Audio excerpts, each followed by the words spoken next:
अनंत वर्णाद दंसन भोक्ष्यामि नियमसारम् केवली श्रुत केवली वणितम्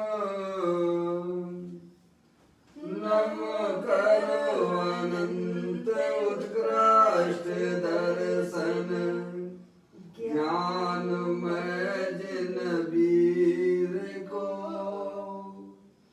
कहूँ नियम सार सुकेवली श्रुत केवली पर कथित को। श्री नियम सार जी नामक परम आध्यात्मिक ग्रंथ स्वाध्याय हेतु में विराजमान है। आज से 2000 वर्ष पहले इस महान पवित्र ग्रंथ की रचना आचार्य श्री कुंद देव द्वारा इसी पवित्र भूमि पर की गई और इसके टीकाकार पदम प्रमलधारी देव मुनिराज हैं। ग्रंथ का नाम नियम सार है। नियम से करने योग्य कार्य अपनी आत्मा में सम्यक दर्शन, सम्यक ज्ञान, सम्यक चारित्र रूपी निर्मल पर्याय, पवित्र पर्याय, मोक्ष महारूपी पर्याय को प्रकट करना है, क्योंकि वह पर्याय स्वयं ही सुख स्वरूप है और अनंत सुख का कारण भी है। अनादि काल से हमारे आपके आत्मा में पर को अपना जानने वाली, पर को अपना मानने वाली, पर के साथ संबंध रखने वाली ऐसी मोह राग देश रूपी मलिन पर्याय, अपवित्र रूप पर्याय प्रकट है, जो स्वयं दुख स्वरूप है और अनंत दुख का कारण भी है। ऐसी मोह राग देश रूपी मलिन पर्याय का अपनी आत्मा में से उस पर्याय का अभाव करना है और सम्यक दर्शन ज्ञान चारित्र वाली निर्मल पर्याय, पवित्र पर्याय, मोक्ष महारूपी पर्याय को प्रकट करना है। ऐसे कार्य की प्राप्ति जिनवाणी माता के द्वारा अपने आत्मा के स्वरूप को पहचानना, अपनी जो आत्म वस्तु है वह परद्रव, प्रभाव और पर्याय से विभिन्न एकमात्र अखंड ज्ञान ज्योति स्वरूप है। ऐसे ज्ञायक प्रभु परमात्मा का माँ जनवाणी माता के द्वारा परिचय करके तत्पश्चात शरीर रागादिक ये सब कर्मकृत वस्तुएं हैं, इनका हमारे आत्मा के साथ में किसी भी प्रकार का कोई संबंध नहीं है। इस प्रकार सम्यक भेद ज्ञान पूर्वक शरीर रागादिक की रुचि छोड़कर अंदर में जो अखंड ज्ञान ज्योति स्वरूप भगवान आत्मा है उसका ही अंतर में रुचि करना, उसे ही अपना जानना और उसमें ही अपनी वर्तमान पर्याय को मग्न कराना, उसे ही अरिहंत परमात्मा ने उसे धर्म कहा है। उसकी चर्चा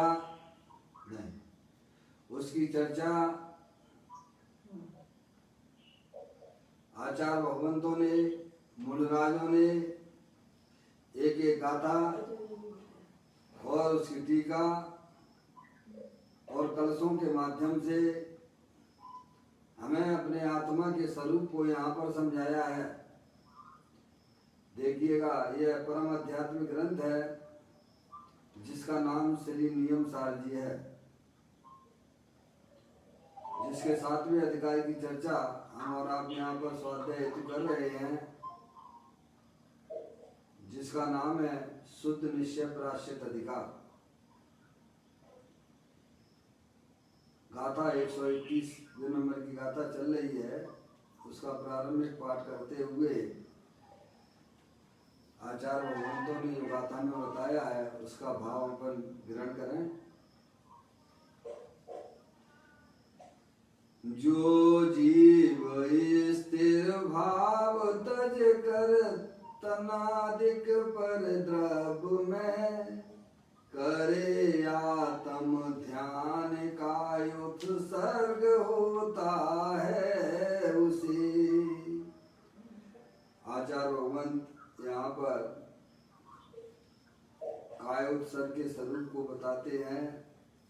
काय उत्सर्ग वास्तव में किन जीवों को होता है, तो वे यहाँ पर हमें समझाते हैं कि शरीर आदि के प्रति एकत्व बुद्धि, ममत्व बुद्धि, कर्तृत्व बुद्धि, भोक्तृत्व बुद्धि आदि जैसे भावों को छोड़कर अंदर में जो अखंड ज्ञान ज्योति स्वरूप भगवान आत्मा है, उसको जो अपना जानता है, अपना मानता है और उसमें ही अपनी पर्याय को मग्न कराता है, वही वास्तविक काय उत्सर्ग कहलाता है। क्या शरीर के प्रति होने वाला एकत्व बुद्धि वाला परिणाम, शरीर है सो मैं हूँ, शरीर से संबंधित जितने भी चेतन अचेतन पदार्थ हैं वे मेरे हैं, ऐसा जो एकत्व ममत्व वाला परिणाम को छोड़ देता है। मैं तो एकमात्र अखंड ज्ञान ज्योति स्वरूप भगवान आत्मा हूँ, ऐसा जो जीव अपने आप को जानता है, ऐसा अपने आप का अनुभव करता है, उस जीव को वास्तव में काय उत्सर्ग होता है। ये बात आचार्य कुलकुल देव ने बताई है गाथा में। जो जीव स्थिर भाव तजकर तनादिक पर द्रव्य में, जो जीव है स्थिर भाव तजकर, यानी शरीर को अपना जानना मानना छोड़कर, तजकर यानी त्याग करता है। किनके प्रति? तन आदिक पर द्रव्यों में, शरीर आदिक पर द्रव्यों में। करे आत्म ध्यान। क्या करे वो? कि अपने आत्मा का ध्यान करता है। आत्मा का ध्यान आत्मा के ज्ञान के बिना नहीं होता है। अपनी जो चैतन्य वस्तु है ऐसा सच्चा ज्ञान करे कि शरीर और रागादिक ये सब कर्मकृत वस्तुएं हैं, इनसे भिन्न मैं एकमात्र अखंड ज्ञान ज्योति स्वरूप हूँ। ऐसा सबसे पहले सच्चा ज्ञान करके फिर अपने पर्याय को अपने ज्ञायक प्रभु परमात्मा में जो रमण कराते हैं उसे ही भगवान ने आत्म ध्यान कहा है। आत्म ध्यान किसे कहते हैं? कि सबसे पहले ऐसा सच्चा ज्ञान करे कि शरीर जो है कर्मकृत वस्तु है, अस्थिर है, क्षणभंगुर तत्व है, और शरीर के अंदर जो रहने वाली चैतन्य वस्तु, जानने देखने वाली वस्तु, सिद्ध भगवान जैसी अनंत शक्तियों के भंडार वाली ऐसी चैतन्य वस्तु मैं हूँ, ऐसा पहले सच्चा ज्ञान करे। मैं एक शुद्ध सदा रूपी ज्ञान द्रव्य यथार्थ से, कुछ अन्न वो मेरा नहीं, परमाणु मात्र नहीं हरी। और ये रागादिक परिणतियां, ये भी सब कर्मकृत वस्तुएं हैं, इनका भी हमारे आत्मा के साथ में किसी भी प्रकार का कोई संबंध नहीं है। ऐसा सच्चा पहले अपने आत्मा का ज्ञान करे। मैं अरूपी पदार्थ हूँ, अमूर्तिक हूँ, अनंत शक्तियों के भंडार वाला हूँ। मेरा ना कभी जन्म होता है और ना मेरा कभी मरण होता है। ऐसे अपने आत्मा की प्रतीति पूर्वक शरीर रागादिक के प्रति होने वाले मोह राग देश के परिणामों को छोड़कर जो अपने गायक प्रभु परमात्मा में रमण करते हैं उन्हें ही वास्तव में काय उत्सर्ग होता है। यानी काय आदि के प्रति मोह राग देश के परिणाम को तजकर अपने आत्मा में जो रमण करते हैं उन्हें ही वास्तव में काय उत्सर्ग होता है।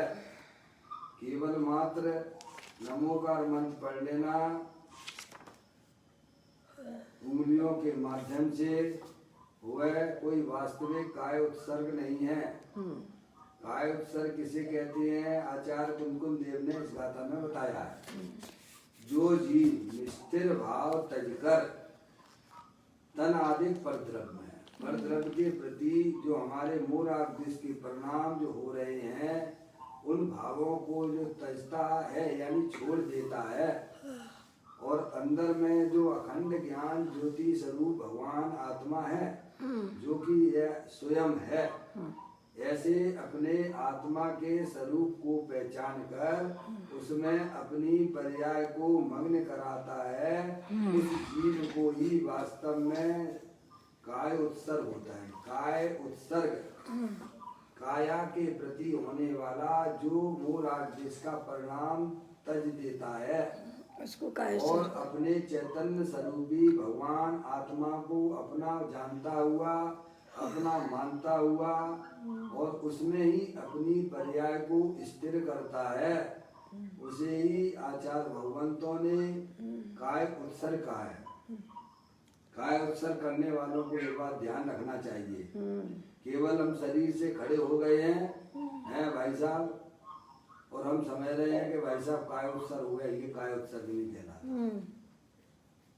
काया के प्रति होने वाले मोह राग देश भावों को तजना, काया के प्रति अपना प्रेम तज देना और अपने गायक प्रभु परमात्मा को पहचान कर उसमें अपनापन स्थापित करना, उसमें ही अपनी पर्याय को मग्न कराना, यही वास्तविक कायोत्सर्ग है। क्या भाई साहब, ये बिना ज्ञान के और बिना अभ्यास के प्राप्त नहीं होता है। क्या जो करते हैं वे संसार सागर से पार हो जाते हैं, जो नहीं करते हैं ऐसे ही 4 गति 84 लाख योनियों में परिवर्तन करते रहेंगे, पर वे रहेंगे तो आत्मा ही। आज जो अपने आत्मा को नहीं जान रहे हैं, अपने आत्मा से प्रेम नहीं कर रहे हैं, वे कोई अनात्मा होने वाले नहीं है।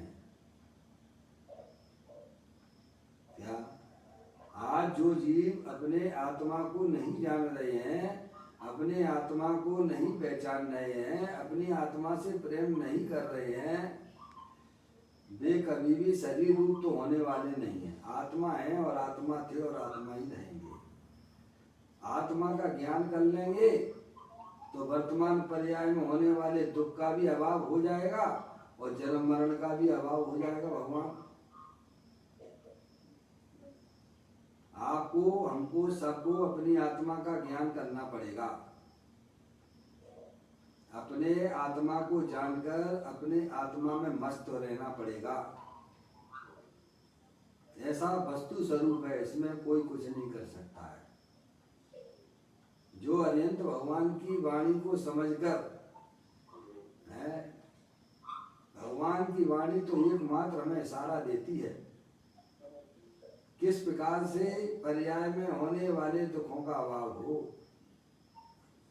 किस प्रकार से आत्मा संसार सागर से निकलकर मोक्ष में विराजमान हो जाए, उसकी विधि और कला बताते हैं। तो कहते हैं जो जीव स्थिर भाव तजकर तन आदि पर द्रव्य में, किसमें स्थिर भाव है? अनादिकाल से हमारा शरीर और हमारा स्थिर भाव किसमें चला आ रहा है? अभी आप इस मनुष्य पर्याय में देख लीजिएगा, अन्य त्रियंश पर्यायों की बात तो भाई साहब बहुत दूर है। बहुत दूर हो गई है। वे तो बेचारे समझदार ही नहीं है, हैं, कुछ जानते ही नहीं है। और असंगी पंचेंद्री तक तो ऐसा विवेक भी जागृत नहीं होता है। एक इंद्री से लेके असंगी पंचेंद्री तक जीवों को ऐसा विवेक जागृत ही नहीं होता है, क्योंकि उसके लिए संगी पंचेंद्री होना अत्यंत जरूरी है। अपने आत्मा के ज्ञान के लिए संगी पंचेंद्री होना अत्यंत जरूरी है, क्योंकि संगी पंचेंद्री जी भी प्रभु के बताए हुए मार्ग को समझकर अंदर में चिंतन करता है, विचार करता है, और राग और शरीर आदि के प्रति जो हमारे रागादिक परिणाम होते हैं उनको वह तज देता है। ये तो संगी पंचेंद्री के जीव के पास ये योग्यता होती है। हम आप मनुष्य पर्याय में हैं, हमें आपको सबको सोचना चाहिए। अनंत काल हो गया है जन्म मरण करते हुए, हैं? मनुष्य लोग तो बड़े आराम से इस चीज को कर सकते हैं। त्रियंश गति के जीव बेचारे कितने पराधीन हैं, तब वे भी संगी पंचेंद्री अपना काम कर लेते हैं। नार की जीव कितना पराधीन है, कितनी महाप्रतिकूलता है, वह भी अपना आत्मा का ज्ञान कर लेता है। लेकिन हम जैसे मनुष्य लोगों के लिए कोई कठिन बात नहीं है। समझ में आया भाई साहब? एकांत प्रभु की भक्ति पूजा आदि में ही अपने मन को लगाना ये ज्यादा चतुराई नहीं है। प्रभु ने जो मार्ग बताया है उस मार्ग को समझने का प्रयत्न कीजिए। भगवान की पूजा भक्ति के प्रति जो आपको शुभ परिणाम होता है वह पुण्य भाव है, लेकिन आप अपने भगवान आत्मा को समझने में जो बुद्धि लगाओगे तो भगवान की पूजा भक्ति से भी बढ़िया पुण्य बनेगा आपको। इस बात की गारंटी तो हम ले लेते हैं। या जितना हम एकांत पर परमात्मा के प्रति समर्पण का भावना होती है, उससे अधिक समर्पण अपने आत्मा के प्रति होना चाहिए। समझ में आया भैया? वो ही आपको इस संसार सागर से बचा सकता है। इसीलिए भगवान हमें यही समझाने का प्रयत्न करते हैं कि परद्रव्यों के प्रति जो होने वाले स्थिर भाव, परद्रव्य में सभी आ गए ना भगवान। परद्रव्य में क्या क्या छूट गया?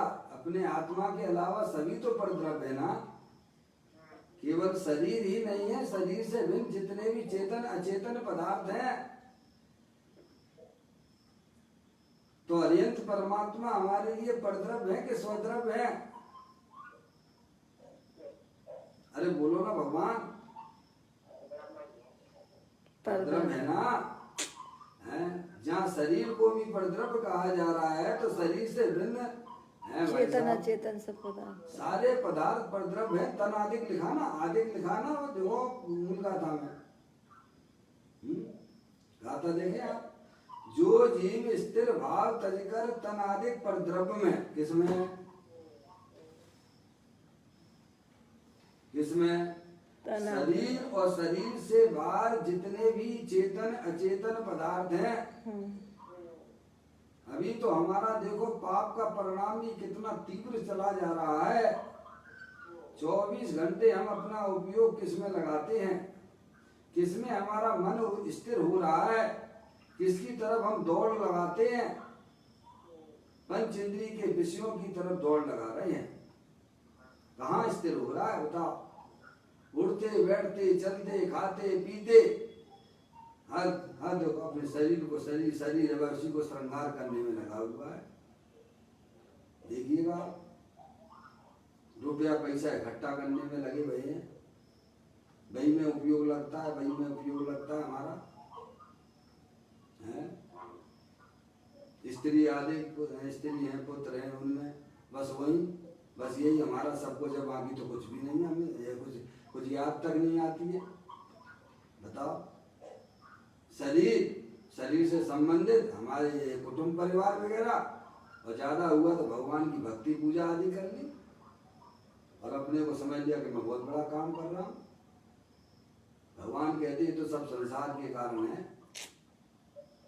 उन सबके प्रति होने वाले मोह राग द्वेष भावों को तजना। शरीर तो परद्रव्य है, इसे अपना ना जानना। स्त्री आदि परद्रव्य है, इन्हें अपना ना जानना। अरिहंत परमात्मा भी परद्रव्य है, वे तुम्हें मार्ग बताने वाले हैं।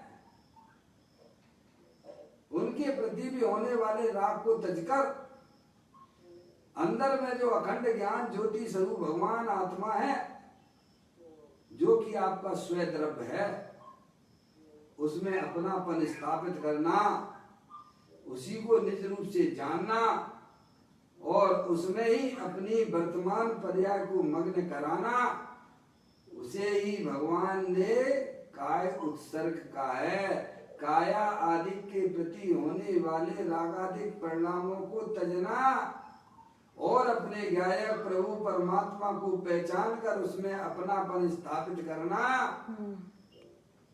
उसी को भगवान ने काय उत्सर्ग कहा है। इसी का नाम धर्म है। समझ में आ गया भाई साहब? इसमें अपनी बुद्धि को लगाना है, इसे अपन को पहचानना है। भगवान ने ये कहा है, एकांत परद्रव्य की तरफ झुकते जाना, ये कोई धर्म नहीं है, ये तो पराधीनता वाला कर्म है। जो जीव स्थिर भाव तजकर तनादिक परद्रव्य में करे आत्म ध्यान। पहली लाइन में क्या क्या? जो जीव स्थिर भाव तजकर, स्थिर भाव यानी मोह राग द्वेष के परिणाम तजकर, किनके? तनादिक परद्रव्यों में, शरीर आदि परद्रव्यों में जो हमारे मोह राग द्वेष के परिणाम होते हैं, उनको छोड़कर करे आत्म ध्यान, यानी अपनी आत्मा का ध्यान करे। आत्मा का ध्यान आत्मा के ज्ञान के बिना नहीं होता। मैं बारंबार कहता हूं आपसे, ध्यान तो एक जो है सहज प्रक्रिया का नाम है। आत्म ज्ञान के प्रति हमें सजग रहना चाहिए। ऐसा हमें ज्ञान प्रतीति हो कि मैं तो अमूर्तिक प्रदेश वाला भगवान आत्मा हूँ, चेतनेश्वर हूँ, शरीर को आज तक मैंने छुआ तक नहीं है। ऐसे अपने आत्मा की प्रतीति हो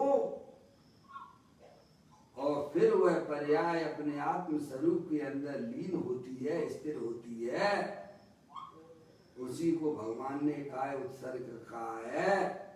कठिन कुछ भी नहीं है, पर हम ध्यान ही ना करें, उस मार्ग पे ही ना चलें तो कठिन तो हो जाएगा ना भगवान। पंडित जयचंद जी साहब ने अपनी 12 भावनाओं में भी इस बात का उन्होंने खुलासा किया है। बोधि आपका भाव है, निश्चय दुर्लभ नहीं, और भाव में प्राप्त कठिन है। बोधि यानी बाबूलाल जी साहब, बोधि यानी रत्नात्रय, बोधि यानी रत्नात्रय। सम्यक दर्शन। बोधि का मतलब होता है रत्नात्रय, सम्यक दर्शन, सम्यक ज्ञान, सम्यक चारित्र रूपी निर्मल पर्याय। वह आत्मा का स्वभाव है। बोधि आपका भाव है, निश्चय दुर्लभ नहीं। अपने आत्मा का ज्ञान करना, अपने आत्मा में अपनी पर्याय को स्थिर करना, ये कोई कठिन बात नहीं है। पर ज्ञान तो करना पड़ेगा ना भगवान। यहाँ नहीं करोगे तो कहाँ करोगे? बोलो। ऐसा तो नहीं है कि भाई साहब शरीर का वियोग हो गया तो तुम्हारा भी वियोग हो गया संसार से, है छुट्टी हो गई, ऐसा है क्या? ऐसा हो तो बिल्कुल नहीं करना। शरीर के मरने पर, शरीर के वियोग होने पर अगर आत्मा का वियोग होता हो तो बिल्कुल करने की जरूरत नहीं है। क्या? बिल्कुल अपने आत्मा का ज्ञान करने की आवश्यकता नहीं है, क्योंकि जब मैं भाई साहब शरीर के मरण होने पर मेरा भी मरण हो जाता है तो फिर आत्मा का ज्ञान करने से क्या मतलब है? ये तो ऐसी वस्तु है अनादि अनंत रहने वाली है, ना इसका जन्म होता है ना मरण होता है। रहना तो पड़ेगा, इस लोक में ही रहना पड़ेगा और आत्मा बन के रहना पड़ेगा। हमारी आपकी कितनी जिम्मेदारी है कि सबसे पहले अपने आत्मा का ज्ञान करो, अपनी चैतन्य वस्तु को पहचानो जो कि सिद्ध भगवान जैसी है। कैसी है? कैसी है? कैसी है वह चैतन्य वस्तु? कारण परमात्मा रूप से विद्यमान है, अनंत ज्ञान सुख वीर आदि का भंडार है। उसके मात्र दर्शन करने मात्र से द्रव्य के अंदर जो शक्तियां थी वो पर्याय में व्यक्त हो जाती हैं। ऐसी चैतन्य वस्तु दे देवालय में विराजमान है। उसके दर्शन करने के लिए हमारे पंच परमेष्ठी बारंबार यही कहते हैं कि अपने आत्मा का ज्ञान करो और अपने आत्मा में अपनी परिणति को लीन करो। यही वर्तमान में सुखी होने का एकमात्र विधान है। इसीलिए कठिन बिल्कुल भी नहीं है, हमने कभी ज्ञान ना किया। ये हमारे महान पुण्य के उदय से हरिहर परमात्मा आदि का समागम मुझे प्राप्त हुआ है। अभी मुझे अपनी पर्याय में जागृत होने की बहुत ही जरूरत है। अगर हमने जागृति ना की तो अनंत काल पीछे हो जाएंगे। फिर हरिहर परमात्मा का द्वार आपको हमको मिलने वाला नहीं है। कीड़े मकोड़े बनकर ऐसे ही बिलबिलाते रहोगे। समझ में आए भैया? ये तो मौका मिला है, चूक मत चौहान। दौल समझ सुन चेत सयाने, काल वृथा मत खोवे। ये नर भव फिर मिलन कठिन है, जो सम्यक ना होवे। खूब भाग लो पैसों के पीछे, खूब भाग लो परद्रव्यों के पीछे, खूब भगवान के भरोसे अपनी नैया छोड़ दीजिए। तुम्हारा कल्याण 3 काल में नहीं हो सकता है। भगवान ने जो मार्ग बताया है, अंदर में दे देवर में भगवान आत्मा है जो कि अनंत शक्तियों के भंडार वाला है, अरूपी है। उसका ज्ञान करो, उसकी प्रतीति करो और उसमें ही अपनी पर्याय को मग्न कराओ। कितना सुंदर मार्ग है। करोड़ों रुपए देने पर भी ये बातें सुनने को ना मिलेंगी। ये तो आत्मा के कल्याण की बात है भाई साहब। जो करेगा वो पाएगा, जो नहीं तो सोएगा तो सोता रहेगा। सोते रहो, अनादिकाल से तो सो रहे हो, अनादिकाल से शरीर को अपना मान के सो रहे हो, सोते रहिए। रहोगे तो तुम आत्मा ही। यहाँ जागृति लाइए आप, ये आपका कर्तव्य है। शरीर आदि के प्रति अपनी एकत्र बुद्धि ममत बुद्धि को तजिए, सम्यक भेद ज्ञान वस्तु स्वरूप का ज्ञान कीजिए। क्या जाता है हमारा और तुम्हारा भाई साहब? भगवान नहीं कहते तुम मुझे दान करो, भगवान नहीं कहते तुम मंदिर बनवाओ, भगवान कहते तुम अपने आत्मा को जानो। जैसे जान के अनंत जीव सिद्ध परमात्मा बन गए हैं। समझ में आया भैया? ये भगवान का ही संदेश है। यहाँ तो स्पष्ट लिखा है गाथा में, जो जीव स्थिर भाव तजकर तनादिक परद्रव्य में, केवल शरीर के प्रति ही ममत्व नहीं तजना है, परद्रव्य में सभी आ जाते हैं। तनादिक लिखा है ना, तनादिक लिखा है ना, देखो आप पढ़िए आप गाथा में। मैं आज आपको बता नहीं पा रहा हूँ उस पर जूम पर, आज अपलोड करवा दूंगा। मूल ग्रंथ हो तो आप देख लीजिए। आप उसमें तनादिक शब्द दिया गया है। तनादिक के प्रति होने वाले जो रागादिक परिणाम है उसमें सभी तो आ गए ना। शरीर आ गए, शरीर से भिन्न जितने भी चेतन अचेतन पदार्थ सभी आ गए हैं। सभी के प्रति मोह राग द्वेष तजने की बात आ गई है। तो कहती है जो जीव स्थिर भाव तजकर तनादिक परद्रव्य में करे आत्म ध्यान। क्या करे? करे आत्म ध्यान। करे शब्द का मतलब पुरुषार्थवाचक है। करे शब्द का मतलब क्या है? करे यानी पुरुषार्थवाचक, ये करो। लोग कहते क्या करें क्या करें क्या करें क्या करें, ये करो ना भाई, तुझे करने का भूत चढ़ा हुआ है ना, तो ये करो। अपनी आत्मा का ज्ञान करो, अपनी आत्मा का अनुभव करो और अपने आत्मा के साथ केली करो, ये करो ना। है ये तो सब आत्मा आत्मा की बातें करते हैं, ये कोई करने धरने की बात बताते नहीं है। बताते हैं ना, करो ना भाई, है करो ना, अपने आत्मा का ज्ञान करो। कैसे नहीं बताते करने की बातें? अब तुम ये जानते हो कि भाई साहब शरीर की क्रिया करने की बात करते हैं, ऐसा मिथ्या उपदेश क्यों देंगे भगवान? जो तुम कर सकते नहीं हो उसका उपदेश क्यों देंगे? आचार्य परमेष्ठी हैं, मुनराज हैं, वे जानते हैं कि शरीर का काम ये कर नहीं सकता है, रागादिक परिणाम ये कर नहीं सकता है। ये आत्मा है, जानने वाला पदार्थ है। अपनी आत्मा की सच्ची समझ करो, करो ना। करे आत्म ध्यान, करे आत्म ध्यान। क्या करना है? आत्म ध्यान। क्या करना है? आत्मा का ध्यान। बाबा बाबा आवाज आ रही बराबर? क्या करना? भगवान की पूजा करना कि भक्ति करना? स्त्री पुत्र आदि के पीछे अपने दिमाग में जो उनका लक्ष्य कर करके 24 घंटा बस उन्हीं की संभाल में लगे रहना है? बोलो पंच परमेष्ठी ने क्या उपदेश दिया है, मुझे आप समझा दीजिएगा।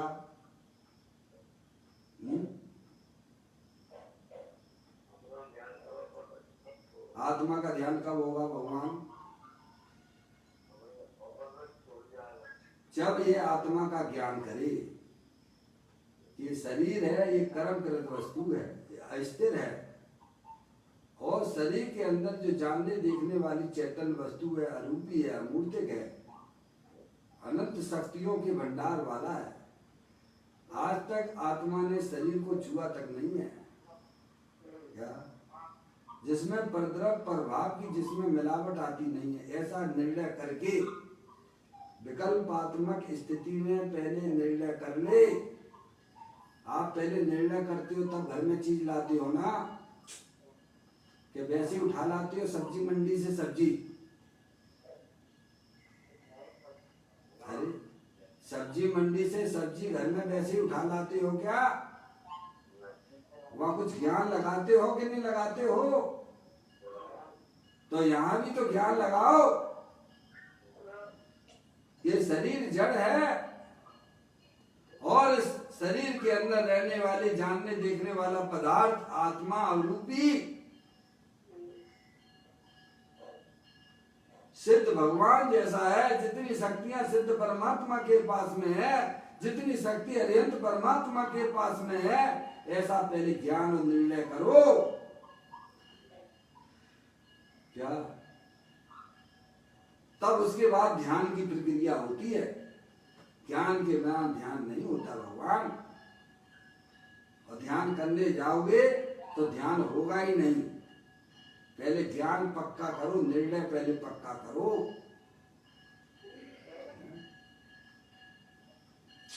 कहते हैं जो जीव स्थिर भाव तजकर तन आदि परद्रव्य में करे आत्म ध्यान, काय उत्सर्ग होता है उसे काय उत्सर्ग होता है। क्या? ये तो बिना अभ्यास के नहीं हो सकता है बाबा। ज्ञान अभ्यास करे मन माई, ताके मोए मातम नाई। ये अभ्यास करो, कहाँ नहीं कर सकते बोलो? कौन सी जगह नहीं कर सकते हो अपने ज्ञान आत्मा का अभ्यास? आप ज्ञान कर लो, हे उपाधि का ज्ञान कर लो। ऐसा योगेंद्र महाराज ने भी बड़ी सुंदर बात लिखी है योग सार ग्रंथ में, 18वें नंबर की गाथा होगी। जिसके वर्तमान 6 ऑप्शन ज्ञान में हे उपाधि का ज्ञान बरत रहा है, कौन सा ज्ञान बरतना है? ये उपाधि का ज्ञान बरतना है। वह जीव 24 घंटा अत्यंत परमात्मा की भक्ति करता है। ये उपाधि मतलब क्या? अंदर में होने वाले रागादिक परिणाम ये है, और अपना जो त्रिकालिक ध्रुव भगवान आत्मा वह उपाधि है, वह ग्रहण करने योग्य है। रागादिक परिणाम भी ये है। ऐसा जिसका ज्ञान चल रहा है वो 24 घंटा अत्यंत परमात्मा की भक्ति करता है। ये कौन सी भक्ति है? ये आत्मा की भक्ति का नाम ही अत्यंत परमात्मा की भक्ति है। क्या? घटघट अंतर जिन बसे घटघट अंतर जैन, मत मदरा के पान से मत बाला समझे नहीं भगवान। अपने आत्मा की भक्ति है। ये आत्मा की भक्ति अंतर्मुखी उपयोग के द्वारा होती है, बैर मुक्ता से नहीं होती है। ये कला आपको अपने ज्ञान की पर्याय में प्रकट करना पड़ेगी। इस कार्य के लिए जीव मनुष्य पर्याय में आया है। अब देखिएगा, इसी गाथा और टीका के ऊपर पूज्य गुरुदेव श्री ने जो यहाँ पर भाव खोला है उसको भी अपन पढ़ लेते हैं। देखिएगा, देखिए यहाँ पर जो पेज नंबर नियम सार प्रवचन का तीसरा भाग चल रहा है पूज्य गुरुदेव श्री के माध्यम से, ये 1006 नंबर पेज पर है। मैं इसे अपलोड करवा दूंगा इसको इस पर स्क्रीन पर, वहाँ भी देख पाएंगे। देखिए यहाँ काया के उत्सर्ग त्याग के साथ साथ क्षेत्र घर आदि समस्त परद्रव के त्याग की बात भी सम्मिलित कर ली है आचार्य गुनगुन ने। तन आदि का गाना, तन आदिक आदि शब्द में है काया के उत्सर्ग यानी त्याग के साथ, क्या शरीर के प्रति तो ममत्व तजना ही है, उसके साथ साथ तन आदि यहाँ काया के उत्सर्ग त्याग के साथ साथ क्षेत्र पर आदि समस्त परद्रव के त्याग की बात भी सम्मिलित कर ली गई है। कुछ गुरुदेव श्री ने भी इसी बात को खुलासा किया। काया चैतन्य के स्वभाव से विपरीत जाति की है। काया यानी शरीर चैतन्य के स्वभाव से, चैतन्य का स्वभाव कैसा है? जानने देखने वाला है। मुझे एक बात बता दो भगवान, जिस बर्तन में शक्कर रखी हुई है, शक्कर रखी होने पर शक्कर का स्वभाव तो मीठा है, क्या वह बर्तन भी मीठा हो जाता है क्या? नहीं है? ऐसे ही शरीर ये जड़ है। इस शरीर के अंदर अमूर्त भगवान आत्मा जानने देखने वाला पदार्थ है। दोनों भिन्न भिन्न जाति के हैं। एक का दूसरे के साथ में किसी प्रकार का कोई संबंध नहीं है।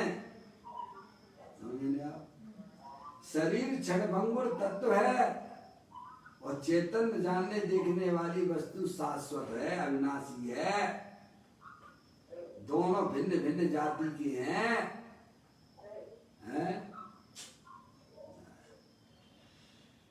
कहते हैं काया चैतन्य के स्वभाव से विपरीत जाति की है। जैसे समझाते गुरुदेव सिंह, जैसे आत्मा अनादि अनंत है। क्या है बाबा? आपकी कितनी आयु है? कितनी है? कब के हो? कौन हो? मैं कौन हूँ? आया कहाँ से हो? और मेरा रूप क्या?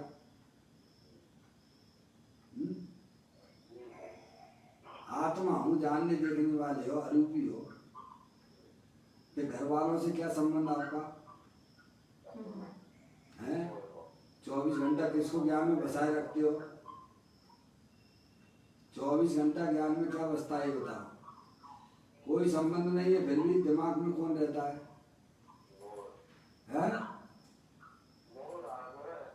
आप तो नहीं रहते। वो रहता है, यानी आप नहीं रहते। अरे भाई मैं अपना मन चल रहा है? है आदि से अपनी चीज हावी हो जाता है, हो जाता है। ये तो ऐसा हो गया, ऐसा ऐसा हो गया। एक महाराज जी के पास में एक शराबी गया, बाबा एक महाराज जी के पास में एक शराबी गया, बोला महाराज जी मेरी शराब पीना छुड़ा दो आप, मुझे बहुत परेशान करती है शराब। क्या बोला महाराज जी से, महाराज जी मुझे शराब पीना छुड़ा दो, मुझे बहुत परेशान करती है।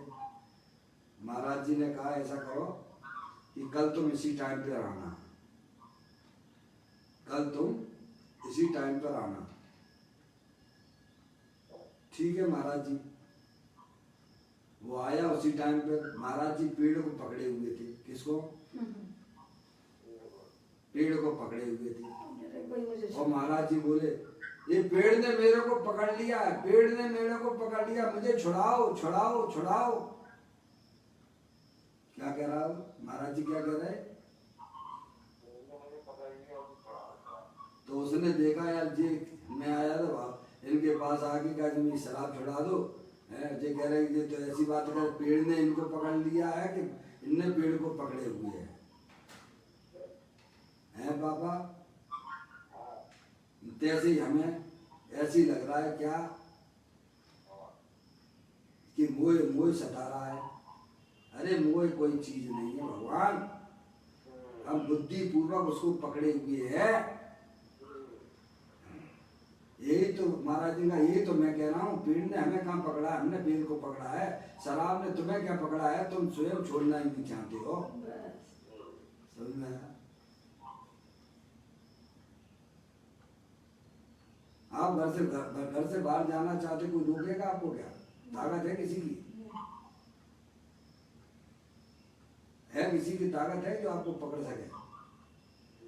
द्रव्य सुतन, उसके अंदर रहने वाले अनंत गुण सुतन, उसकी एक एक समय की पर्याय भी स्वतंत्र है?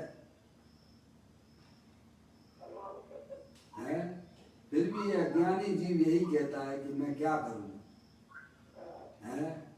मैं मोह में फंसा हुआ हूं। समझ गया? यही तो भगवान सच्चा ज्ञान करा रहे हैं। तो कहते हैं काया चैतन्य के स्वभाव से विपरीत जाति की है। जैसे आत्मा अनादि अनंत है और शरीर सादी शांत है। आत्म की वस्तु शरीर के अंदर चेतन जानने देखने वाली वस्तु आत्मा है, अरूपी है, घबराना नहीं, ज्ञान करो। अमूर्तिक है, जैसे धर्म द्रव्य है, अधर्म द्रव्य है, आकाश द्रव्य है, काल द्रव्य है, ये भी अरूपी है, लेकिन जानने देखने से रहते हैं। ऐसे ही अंदर शरीर के अंदर शरीर जो है अस्थिर वस्तु है, अनंत पुद्गल परमाणुओं का पिंड है। आत्मा अनादि अनंत है, ना ये जन्मता है ना मरता है। और शरीर शादी शांत है। क्या ये पहले नहीं था, अभी आपके पास में है तो शादी हो गया। शादी यानी इसका प्रारंभ है, और शादी शांत यानी इसका अंत सहित भी है। क्या संयोग हुआ है तो वियोग भी है। आत्मा का ना संयोग होता है ना वियोग होता है। क्या आप जानने देखने वाले कब नहीं रहते, ये बताओ बाबा? कभी नहीं रहते जानने देखने वाले। जानने देखने वाले कभी नहीं रहते, कभी नहीं जाते हैं। क्या तो तुम कौन हो? जानने वाले तो हो ना। ऐसा कौन सा समय है जब तुम जानने वाले नहीं थे? ऐसा कौन सा समय होगा जब जानने वाले नहीं रहोगे? उसी को तो भगवान आत्मा कहती है।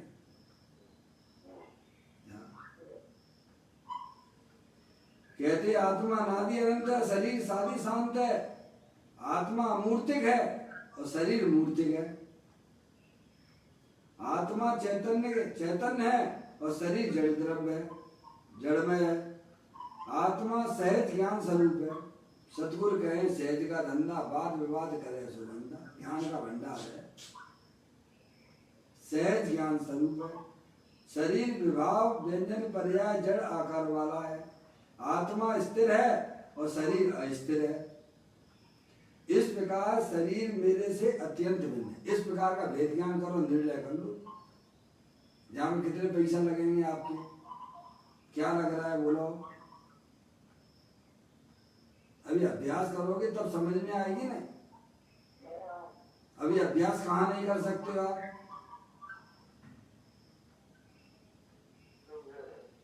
मंदिर में होगा ऐसा बताओ, ऐसा है क्या?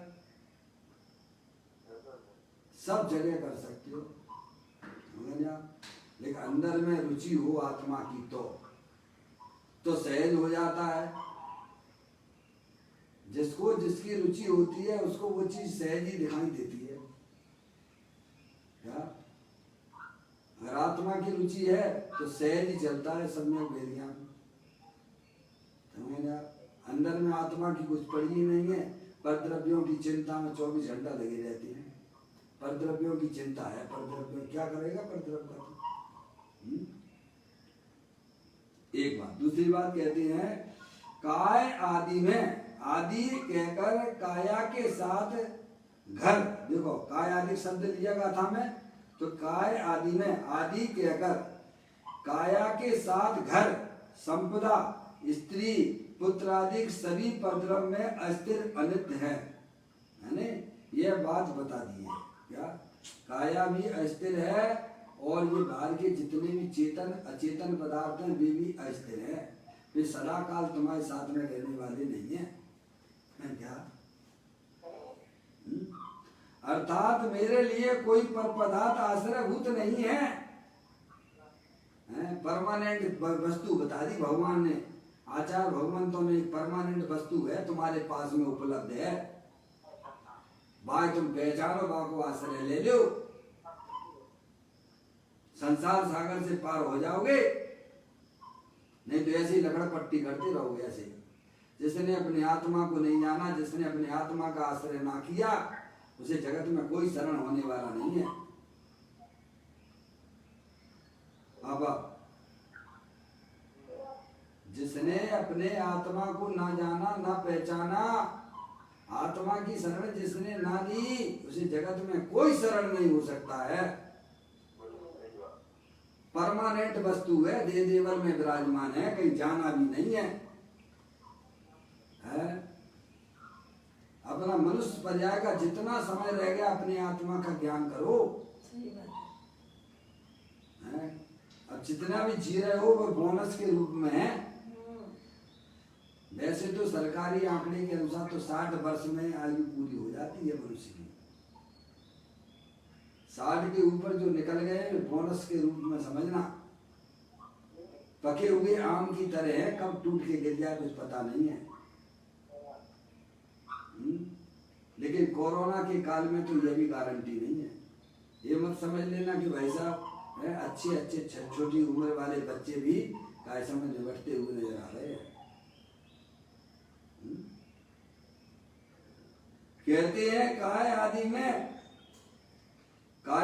में आदि कहकर काया के साथ घर, संपदा, स्त्री, पुत्र आदि सभी पर पदार्थ में भी अस्थिर अनित्य हैं, यह बता दिया है। अर्थात मेरे कोई परद्रव आश्रयभूत नहीं है।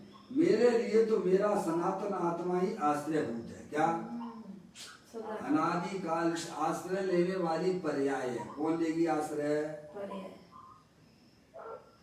पर्याय के बिना जगत का कोई द्रव्य होता नहीं है और द्रव्य बिना पर्याय के नहीं होता है। अनादि काल से हमारी पर्याय किसका आश्रय लिए हुए है? शरीर आदि पर द्रव्यों के आश्रय पड़ी हुई है, इसलिए पराधीन हो रही है, दुखी हो रही है। संसार चक्र को यह जन्म दे रही है।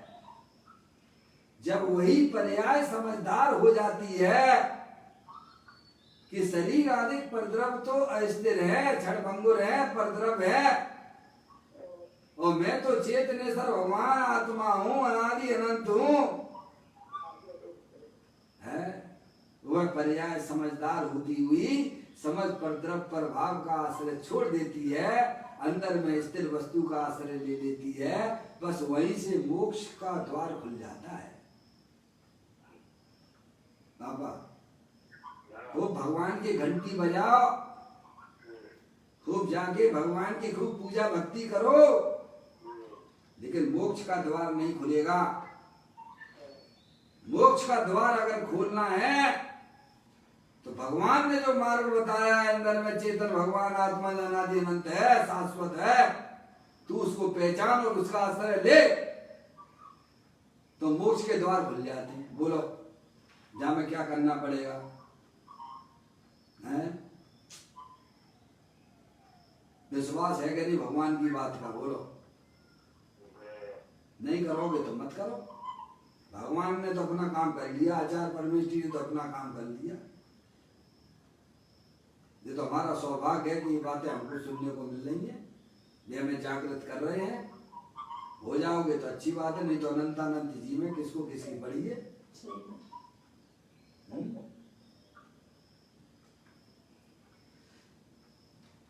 कहते हैं काया आदि में आदि कहकर काया के साथ घर संपदा स्त्री पुत्र आदि सभी पर पदार्थ भी अस्थिर अनित्य है, यह बता दिया है।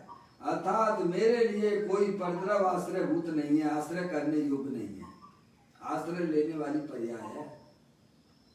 मेरे लिए तो मेरा सनातन आत्मा ही आश्रय भूत है।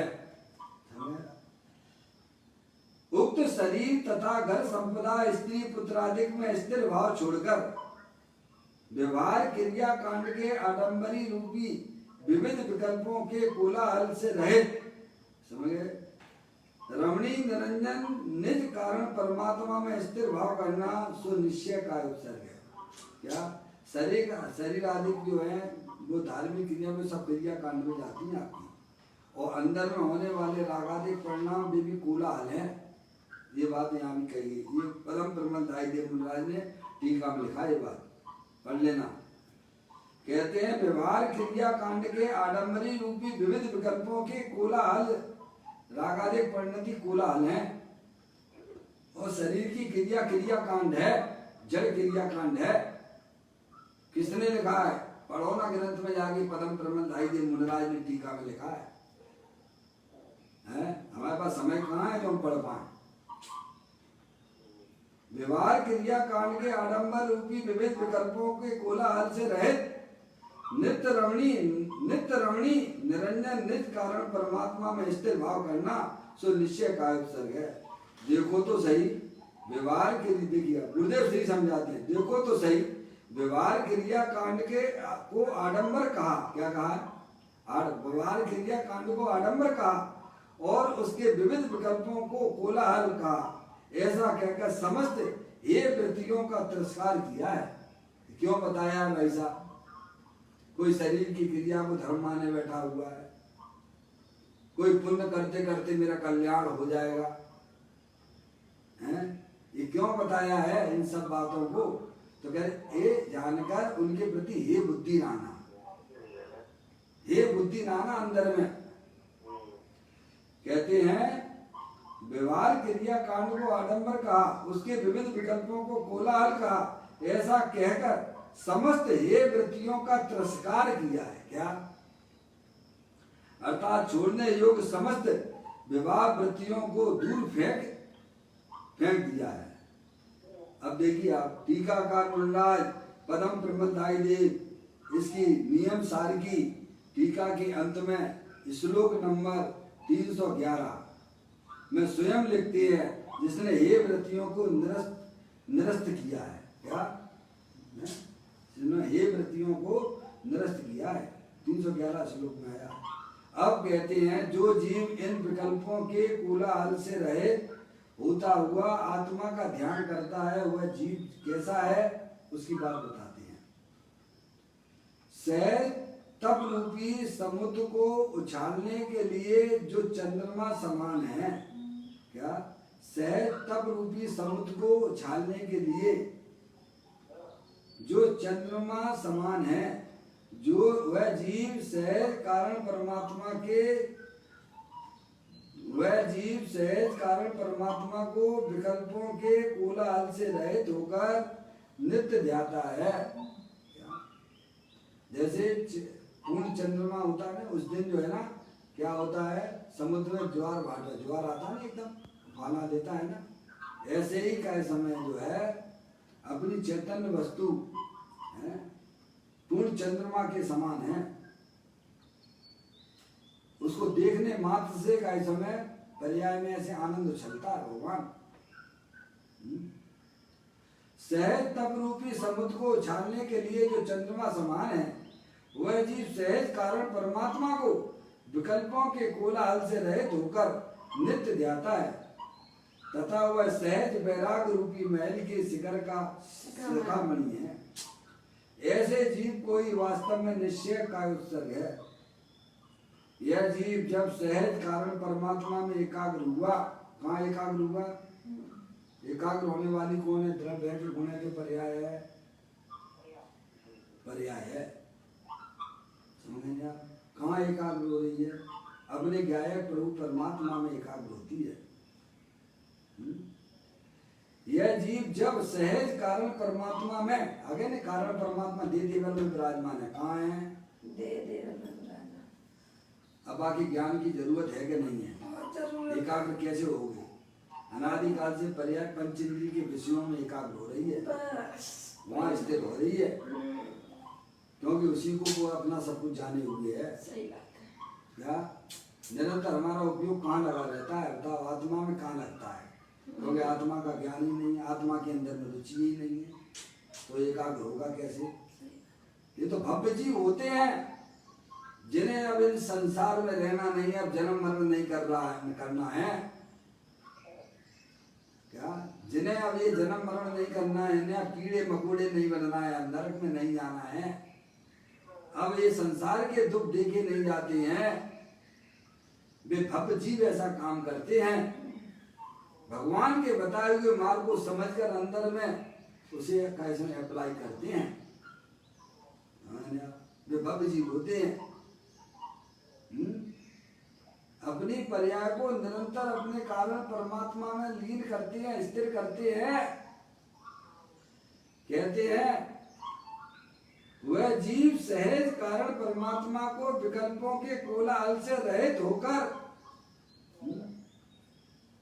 नित्य ध्याता है तथा वह सहज वैराग रूपी महल के शिखर का शिखामणि है। ऐसे जीव कोई वास्तव में निश्चय का उत्सर्ग है। यह जीव जब सहज कारण परमात्मा में एकाग्र हुआ, तब सहज परम वैराग हुआ। वैराग पक्का कब होता है? वैराग कब आता है? ये शमशान वैराग की बात नहीं है। ये भाई साहब सब मरेगा, सब मरेगा, मर गया, हमें मरना पड़ेगा, ये तुम्हारी ऐसी वैराग की बात नहीं है। अब तो ये भी नहीं आता है। अब तो शमशान वैराग भी छोड़ दो, वो भी नहीं आता है जीव को। वहाँ मैं भी अर्थी में जाता है तो लौकिक बातें करता रहता है। बहुत से तो ऐसे महानुभाव होते हैं कि मुंह में तम्बाकू दवाई रहती है, कैसा सब चलता रहता है। समझ गए नहीं आप? सब चाय पानी वगैरह सब पीते हैं। अब तो शमशान वैराग की बात भी छोड़ दो भगवान, यहाँ तो आत्मा की वैराग की बात चल रही है। आत्मा का वैराग आत्मा को जानने पर ही होता है। सिद्धि रिद्धि वृद्धि दी के घट में प्रकट सदा अंतर के लक्ष्य सो अजाची लक्ष्यपति है। दास भगवंत के उदास रहे जगत सो, ऐसे सुखिया सदैव संगति है। क्या अपने गायक प्रभु परमात्मा को जाने बिना वैराग होता ही नहीं है। सिद्धि रिद्धि वृद्धि दी के घट में प्रकट सदा अंतर के लक्ष्य सो, कैसे अंतर के लक्ष्य सो, के वैराग कैसे आया? अंतर के लक्ष्य सो सिद्धि रिद्धि वृद्धि दी के घट में प्रकट सदा अंतर के लक्ष्य सो, दास लक्ष्यपति है। दास भगवंत के उदास रहे जगत सो, ऐसे सुखिया सदैव समकीति है। ये बात भी यहाँ बताई जा रही है। कहते हैं यह जीव जब सहज कारण परमात्मा में एकाग्र हुआ, तब सहज परम वैराग हुआ, तब वैराग होता है। समझे? बैराग कब आता है? ऐसे बैराग नहीं, सब जे मर गए, बे मर गए, जे भी हो जाएंगे, अब हमें भी काय मरना पड़ेगा। ये तेरा बैराग कोई काम का नहीं है। अपने आत्मा को पहचानो, अपने आत्मा का लक्ष्य करो और अपने आत्मा के साथ केली करो। इसे तुम्हें कोई रोक नहीं सकता है। कर्म भी तुझे आड़े नहीं आते हैं अपने आत्मा के साथ केली करने में। आत्मा को जानने में कर्म भी आड़े नहीं आते हैं और आत्मा के साथ क्रीड़ा करने में कोई कर्म भी आड़े आते नहीं है। ऐसी चैतन्य वस्तु दे देवल में विराजमान है भगवान। वास्तव में तो शरीर का त्याग, अब कहते हैं वास्तव में तो शरीर का त्याग ज्ञान शरीरी आत्मा के अवलंबन से ही होता है। कैसे होता है? लो हम सब शरीर का त्याग करें, कैसे करें, कैसे करें? ज्ञान शरीरी आत्मा का पहले ज्ञान कर लो। मैं ज्ञानेश्वर भगवान आत्मा हूं, अरूपी हूं, अनंत शक्तियों के भंडार वाला हूं। शरीर से कैसे त्याग करें भगवान? तो विधि भी बता दी तुम्हें। वास्तव में तो शरीर का त्याग ज्ञान शरीरी आत्मा के अवलंबन से ही होता है। कौन से? ये ज्ञान शरीरी भगवान आत्मा कहाँ मिलेगा? भगवान तुम्हारे अंदर ही है, तुम खुद ही हो, तुम्हें पता नहीं है। तो ज्ञान शरीरी आत्मा के अवलंबन से जड़ शरीर का त्याग होता है। ये बताया क्या कहते? वास्तव में शरीर का त्याग ज्ञान शरीरी आत्मा के अवलंबन यानी आश्रय से। अवलंबन का मतलब क्या है? आश्रय, वर्तमान ज्ञान अपने। अच्छा, आश्रय कैसे ले लोगे भाई साहब बिना ज्ञान के? मुझे ये समझा दीजिएगा। सच्चा ज्ञान करो पहले आप। जब तक ज्ञान नहीं है तो आश्रय कैसे ले लोगे आप भगवान? तो फिर ज्ञान करना हमारे लिए जरूरी है कि नहीं है? परम जरूरी है। शरीर के प्रति तुम ममत्व त्याग करना, तो कैसे करोगे? फिर ज्ञान करो कि अंदर में, शरीर के अंदर एक ज्ञान शरीरी भगवान आत्मा विराजमान है, जिसमें से निरंतर ज्ञान ही ज्ञान झरता रहता है। अरूपी है, अमूर्तिक है, सिद्ध भगवान जैसा है, अनंत शक्तियों के भंडार वाला है। अरियंत परमात्मा, सिद्ध परमात्मा सुखी हैं कि दुखी हैं? बताओ भगवान। आचार्य भगवान सुखी हैं कि दुखी हैं? ये तो आपको बताना पड़ेगा। तो सुखी हैं तो किसके आश्रय से सुखी है? तो कि ज्ञान शरीरी का अवलंबन। क्या? वास्तव में तो शरीर का त्याग ज्ञान शरीरी आत्मा के अवलंबन से ही होता है। खड़े रहने का अथवा बैठने का नाम उत्सर्ग नहीं है। क्या कहते हैं? खड़े रहने का अथवा बैठने का नाम उत्सर्ग नहीं है। खड़े हो गए भाई साहब, लेकिन शरीर में तो एकत्र बुद्धि स्थापित करने बैठे हो। मैं खड़ा हूं, मैं बैठा हुआ हूं। क्यों भाई साहब? आत्मा खड़ा होता है कि बैठता है? बोलो। आत्मा ना कभी खड़ा होता ना कभी बैठता है। और तुमने क्या मान रखो कि मैं खड़े खड़े मेरा काय उत्सव हो गया? अरे आत्मा शरीर की क्रिया कर नहीं सकता है, शरीर को छू नहीं सकता है। जो खड़े होने वाला बैठने वाला वो तो जड़ द्रव्य है, वो कोई आत्मा नहीं है। और हमने मान लिया काय उत्सव। क्या मान लिया? हो गया हमारा काय उत्सव, हो गया भगवान। खड़े रहने का या बैठने का नाम उत्सर्ग नहीं है। सहज चैतन्य में लीनता का नाम ही उत्सर्ग है। क्या है? अपने गायक प्रभु परमात्मा को पहचान कर उसमें मस्ती करना। मस्तों की दुनिया में तू मस्त हो जा, आत्म के रंग में ऐसा तू रंग जा। आत्म को आत्म में घोल के तेरा प्रभु तुझी में डोले। क्यों जाता गिरनार, क्यों जाता काशी, घटी में है तेरे घट घट का बासी। अंतर का कोना टटोल के तेरा प्रभु तुझी में डोले। भगवान बनने की ताकत है तुझ में, और तू मान बैठा पुजारी हूँ बस मैं। ऐसी तू मानता को छोड़ के तेरा प्रभु तुझी में डोले। बोलते हो कि नहीं बोलते हो भजन में? किनको सुनाते हो ये बताओ? स्वयं के लिए। जैसे लोग सब यात्रा में जाती है ना, उस मुर्दे को सुनाती है कि कोई बोलता राम नाम सत्य है, कोई बोलता अनंत नाम सत्य है। किसको सुनाते हो भगवान? ऐसे ही भगवान के पास जाके भजन बोले जाते हैं। अरे भाई साहब, इसको सुनाओ, अपनी आत्मा को समझो। अंदर में चैतन्य वस्तु अमूर्तिक है, अनंत शक्तियों के भंडार वाली है। उसको पहचान कर अपनी प्रजा को वहां मग्न कराओ। उसे भगवान ने का उत्सर्ग कहा है।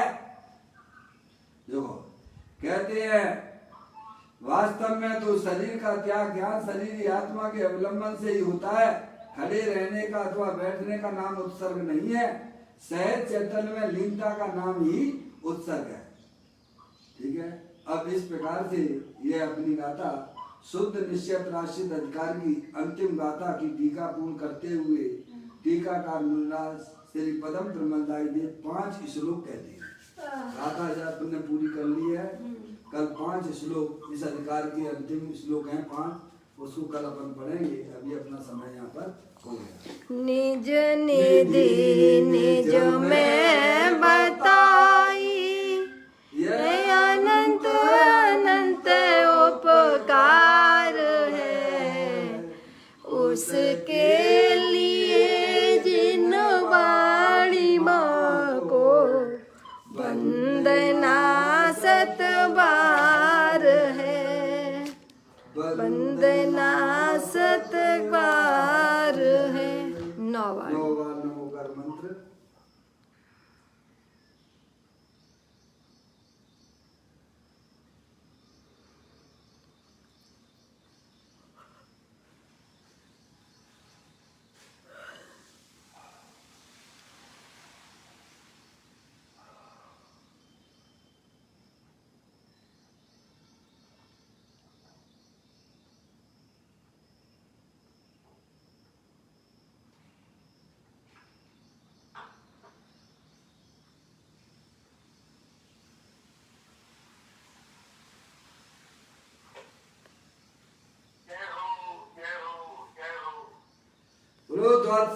जन्माणी माता की जय।